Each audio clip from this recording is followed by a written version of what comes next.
Orang berpikir heran, apa yang mereka kejar ke Palestina?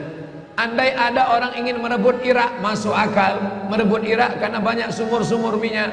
Andai ada mau ekspansi ke Kuwait, masuk akal, karena sumur minyak di Kuwait banyak. Kenapa kembali ke Palestina? Ada apa?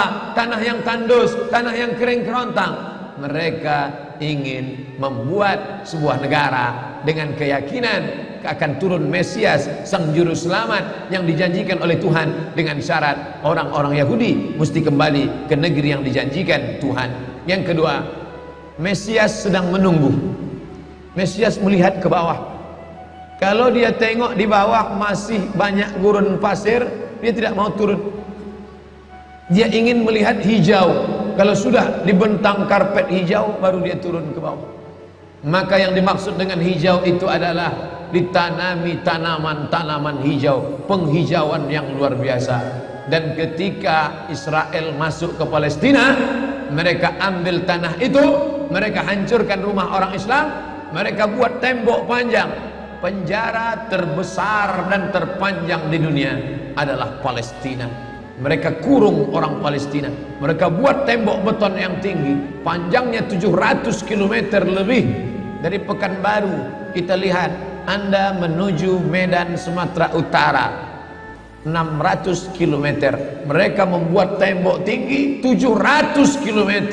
Bayangkan, umat Islam terisolir dan mereka tanami hijau-hijau. Makanya Allah berkuasa. Allah mau tunjukkan kuasa, lalu Allah buat tanaman hijau itu menyala. Dalam pokok yang hijau itu menyala beberapa bulan yang lalu. Heran orang, Allah mau menunjukkan kekuasaannya. Kalian tidak mau tolong Palestina, aku yang akan menolongnya. Tanaman yang hijau yang mereka tanam itu tiba-tiba terbakar. Tidak ada yang bisa mematikannya. Sampai-sampai reporter wartawan Amerika mengatakan, tidak ada yang bisa mematikan kebakaran ini kecuali Tuhan, karena Dia yang membakarnya. Bapak Ibu yang dimuliakan Allah SWT, tanaman apa yang mereka tanam? Persis yang dikatakan Nabi SAW, Syajaratul Gharqad, pohon gharqad, bentuknya seperti pinus, tinggi, memanjang. Lalu kemudian Bapak Ibu nanti tulis saja, yang ingin tahu bagaimana bentuk pohon gharqad, tulis saja www.google.com.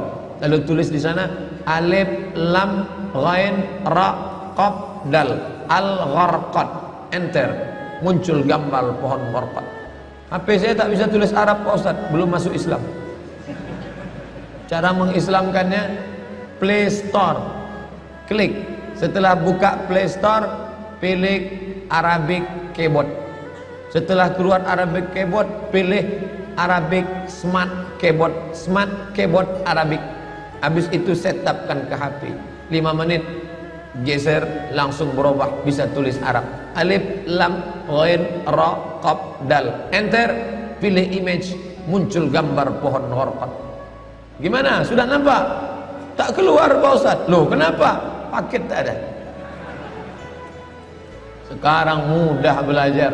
Dulu kami sekolah, ketika mau tahu gimana pohon sidir, kalau mau memandikan jenazah, ambil beberapa helai daun sidir, lalu digiling, dimasukkan ke air.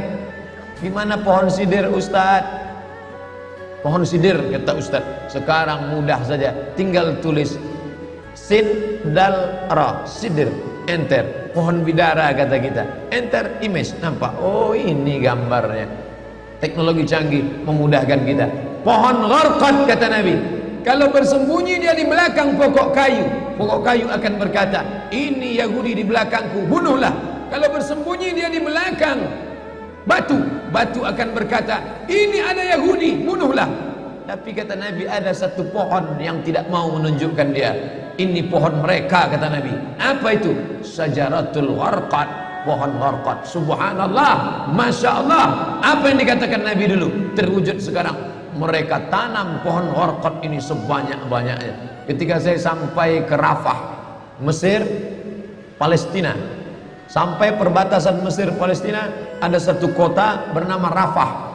Rafah dibagi dua, Rafah Palestina, Rafah Mesir.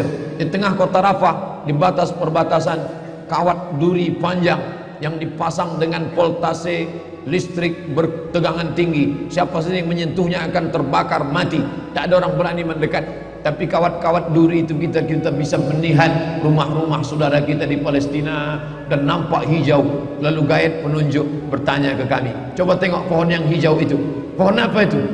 Pohon apa ya? Itulah pohon Gharqad yang dikatakan Nabi SAW. Mereka tanam sebanyak-banyaknya karena mereka meyakini bahwa Mesias akan mau turun kalau sudah dia tengok hijau.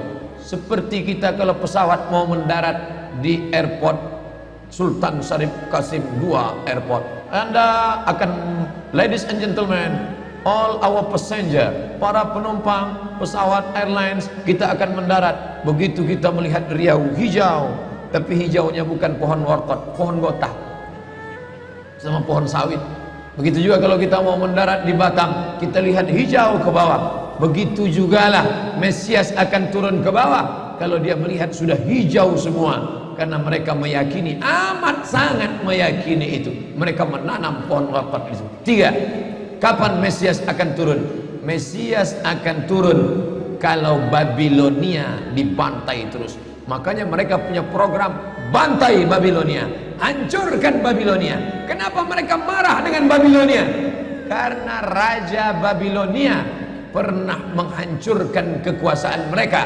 Raja Babilonia yang mereka maksud adalah Nebukadnezar. Nebukadnezar Raja Babilonia menghancurkan kerajaan nenek moyang mereka. Mereka punya dendam kesumat yang luar biasa. Salah satu sifat Yahudi, dendam kesumat yang tak pernah mati. Walaupun sudah terjadi ratusan tahun, ribuan tahun lalu, tetap anak cucunya sekarang dendam.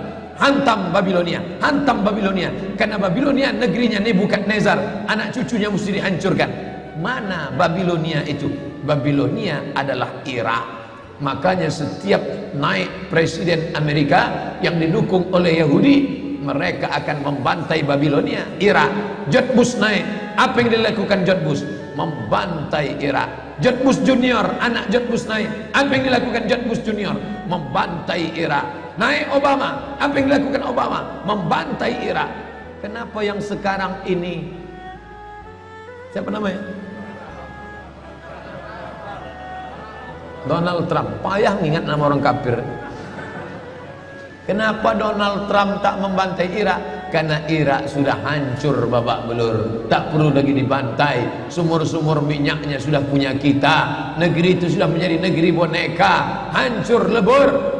Saddam Hussein barulah orang paham. Dulu kita terikut-ikut dengan kata-kata mereka di Reuter. Saddam Hussein raja yang zalim, Saddam Hussein orang yang jahat, Saddam Hussein. Tapi begitu Saddam Hussein digantung, apa kata dia di tiang gantungan? Allahu Akbar, patah lehernya, mati Saddam Hussein, meninggal dunia. Sekarang orang baru sadar, ternyata Saddam Hussein menyelamatkan negeri itu daripada orang-orang yang jahat. Sekarang apa yang terjadi? Saudara kita yang beberapa bulan bersama kita di Masjid Raya Senapelan, kalau Bapak ingat, ayahnya, anaknya, ibunya, adik-adiknya tak sanggup lagi tinggal di Baghdad. Kenapa? Kami dibantai oleh Syiah, kami dibantai oleh Amerika, kami sampai lari mendapatkan suaka politik. Sampai hari ini masih ada sebagiannya tinggal yang Sunni, yang Syiah dengan berbagai macamnya. Apa maknanya? Mereka membantai Babilonia. Lalu orang mengatakan ini kan ekspansi politik, ini kan karena sumur minyak. Ada betulnya, tapi lebih daripada itu adalah mereka memiliki keyakinan yang luar biasa bahwa Mesias akan datang kalau Babilonia dihancurkan. Ustadz baca analisa ini dari mana? Kami belajar buku ini 6 bulan di Al-Azhar, 1 mata kuliah, dan saya paling suka mata kuliah ini karena mengaitkan antara ayat Al-Quran dengan hadis Nabi. Kalau kita suka mata kuliah itu, kita ingat isinya, kita ingat orang yang mengajarnya. Saya masuk Al-Azhar 1998, hari ini 2017, 19 tahun yang lalu. Kalau saya pejamkan mata saya, masih ingat saya Syekh Dr. Fargallah yang mengajarkan mata kuliah ini. Dengan semangat dulu dia di lokal mengatakan, anak-anakku sekalian, beginilah mereka akan menguasai umat Islam, negeri Palestina.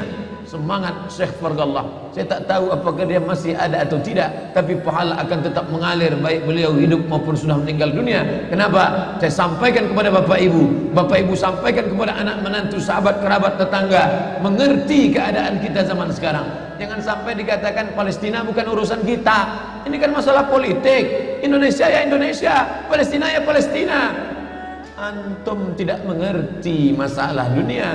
Palestina adalah masalah umat Islam. Subhanalladzi asra bi'abdihi. Maha suci Allah yang sudah memperjalankan hambanya minal masjidil haram, dari masjidil haram, ilal masjidil aqsa, masjidil aqsa, masjidil aqsa Palestina.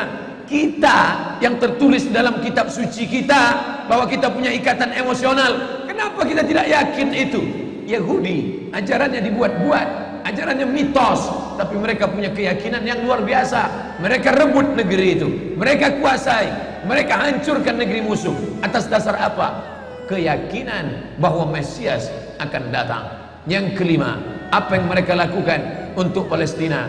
Mereka meyakini ada Temple of King Solomon, tempel kuil King Solomon, Raja Sulaiman. Datang pula orang Indonesia latah, dikatakannya Sulaiman ini kerajaannya bukan di Palestina, di Yogyakarta, Sleman. Kata dia, King Solomon itu punya tempel kuil, dan Temple of King Solomon letaknya pas di bawah Al-Masjidil Aqsa. Apa maknanya? Mereka mengeruk setiap hari bulldozer, traktor, ekskavator, terus mengeruk keliling Masjidil Aqsa. Mereka ingin meruntuhkan Masjidil Aqsa. Tulis Temple of King Solomon, enter, pilih image, tampak gambar replika. Inilah kerajaan Sulaiman yang ada di bawah Masjidil Aqsa. Akan mereka naikkan. Mereka sudah bangunkan rumah kecil replikanya, seperti orang Riau membuat rumah replika, rumah Melayu Kampar, rumah Melayu Siak, rumah Melayu Bengkalis. Di mana rumah itu? Di Purna MTQ.